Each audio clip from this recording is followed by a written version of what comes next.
আসসালামু আলাইকুম প্রিয় বন্ধুরা, আজকে আমি আপনাদের সামনে আলোচনা করতে যাচ্ছি স্ট্রোক নিয়ে। সাধারণ ভাষায় স্ট্রোক বলতে মস্তিষ্কে রক্ত চলাচলে ব্যাঘাত ঘটাকেই বোঝানো হয়। মস্তিষ্কের কোনো অংশে রক্ত সরবরাহের ঘাটতি দেখা দিলে সেই অংশের কোষ কার্যক্ষমতা হারায়, আর এই অবস্থাটাই স্ট্রোক বলে পরিচিত। এটা দুই ধরনের হয়, একটা রক্তক্ষরণজনিত বা হেমোরিক স্ট্রোক এবং আরেকটা হলো ইসকিমিক স্ট্রোক। এতে রক্তক্ষরণও হয় না, এটা জীবন মৃত্যুর কারণ হতে পারে। আর সে কারণেই স্ট্রোকের লক্ষণ দেখা দিলেই জরুরি ভিত্তিতে চিকিৎসকের কাছে যেতে হবে। ব্রিটেনের জাতীয় স্বাস্থ্যসেবা NHS স্ট্রোকের বেশ কিছু লক্ষণের কথা উল্লেখ করেছেন। এক পাশে মুখ ঝুলে যেতে পারে, হয়তো হাসতে পারবে না বা কথা বলতে পারবে না ঠিকমতো।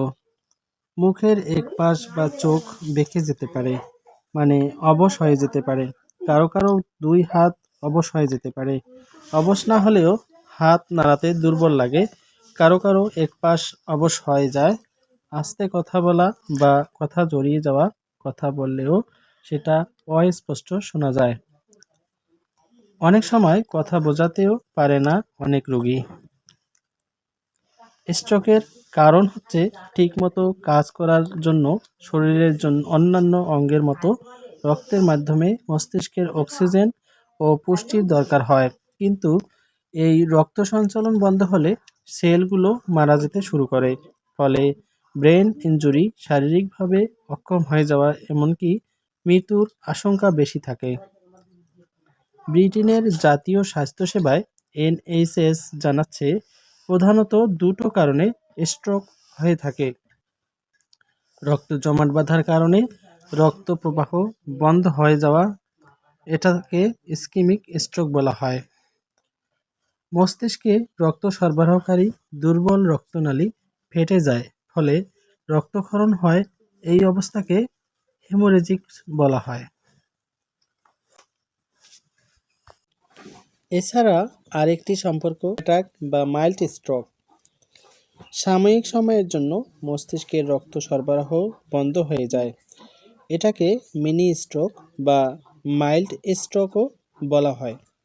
সেটি 15 সেকেন্ড থেকে কারণ রয়েছে, সেটা হলো ট্রানজিয়েন্ট সিস্টেমিক, 24 ঘন্টা পর্যন্ত স্থায়ী হতে পারে, জানাচ্ছে NHS। এই অবস্থায় খুব দ্রুত চিকিৎসার পরামর্শ দিচ্ছে ব্রিটেনের স্বাস্থ্যসেবা বিভাগ। কারণ এর ফলে কোনো রোগী দ্রুত বড় ধরনের স্ট্রোকের কোনো ঝুঁকির মধ্যে থাকে না। কী করণীয়? লক্ষণগুলো দেখামাত্র দ্রুত চিকিৎসকের শরণাপন্ন হতে হবে। এরপর সিটি স্ক্যান বা MRI করে দেখতে হবে এটি কোন ধরনের স্ট্রোক, আর এর উপরে চিকিৎসা নির্ভর করে। রক্তের জমাট বাঁধা দূর করতে, রক্তচাপ এবং কোলেস্টেরলের পরিমাণ কমাতে অনেকের ক্ষেত্রে ঔষধ ফিজিওথেরাপি কাজ করে। তবে কিছু ক্ষেত্রে রক্ত জমাট বেশি বাঁধলে রোগীর সার্জারিও করা হতে পারে। স্ট্রোকের ক্ষেত্রে ডায়াগনোসিস বা রোগ নির্ণয়ের খুব জরুরি। যত আগে চিকিৎসা শুরু হবে, রোগীর সুস্থতা হবার সুযোগ তত বেশি থাকবে। বিশেষজ্ঞরা বলেছেন যে কোনো ব্যক্তি যদি চর্বি জাতীয় খাবার ও ধূমপান এড়িয়ে চলেন, হাইপারটেনশন থাকলে সেটি নিয়ন্ত্রণে রাখতে পারেন, তাহলে স্ট্রোকের ঝুঁকি অনেকটাই এড়ানো সম্ভব। এছাড়াও উচ্চ রক্তচাপ এবং ডায়াবেটিস থাকলে তা নিয়ন্ত্রণের মধ্যে রাখার চেষ্টা করতে হবে। নিয়মিত ব্যায়াম করতে হবে। প্রিয় বন্ধুরা, আজকে এই পর্যন্তই। দেখা হবে পরবর্তী কোনো ভিডিওতেই। ততক্ষণে হেলথ কেয়ার জোন পেজটিকে ফলো করে পাশেই থাকবেন।